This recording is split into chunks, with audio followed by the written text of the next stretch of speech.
আসসালামু আলাইকুম এভরিওয়ান, মাহমুদ হাসান বলছিলাম মুভিয়ান ট্যুর অ্যান্ড ট্রাভেলস থেকে। সো আজ একটু ক্যামেরার পিছন থেকে এই কথা বলছি, কিছু দেখাবো আপনাদেরকে। ওকে, সো আমার হাতে যেগুলো আছে এগুলো হচ্ছে ইউএইর ভিসা। এরকম না যে একটা চারটাই, কিন্তু চার রকম ভিসা। ওকে, চারজনের ভিসা, এদিকে কোনো সেম মানুষ নেই। ওকে, সো কথা হলো এগুলো ইউর ভিসা, এগুলো আগের না, এগুলো ডেট যদি দেখেন এই মাসের সব। হ্যাঁ, এই মাসের সব। এনিওয়েজ এই মাসে, এগুলো সব এই মাসে।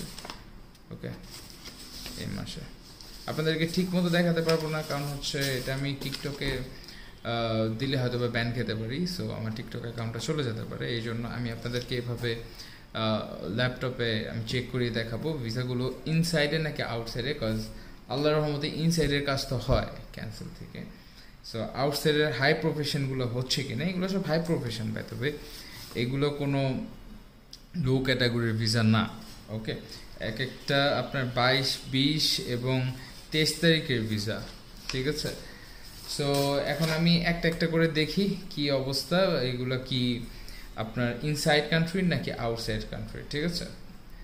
সো এটা আমি আইসিপিতে গিয়েছি। ওকে, এটা ইউই একটা ওয়েবসাইট, এখান থেকে আপনি ওদের ভিসা সংক্রান্ত ব্যাপারগুলো আপনি জানতে পারবেন।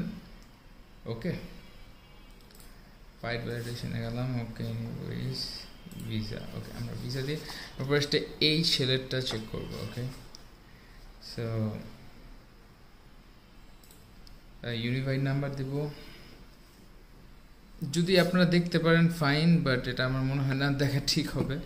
বাট আপনারা চাইলে আমি অফিসে এসে দেখাবো আর কি, এভাবেই দেখাচ্ছি। যদি ব্লক হয়ে যায় জন্য, বাট দেখাচ্ছি, দেখা যাক কী হয়। ওকে, আপনারা চাইলে দেখে নিজেরাও করতে পারেন, সার্চ করে যে অ্যাকচুয়ালি ইনসাইড নাকি আউটসাইড।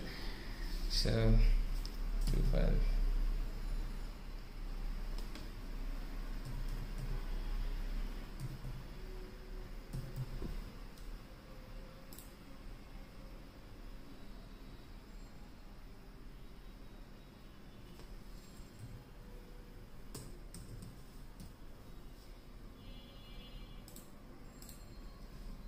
date of birth,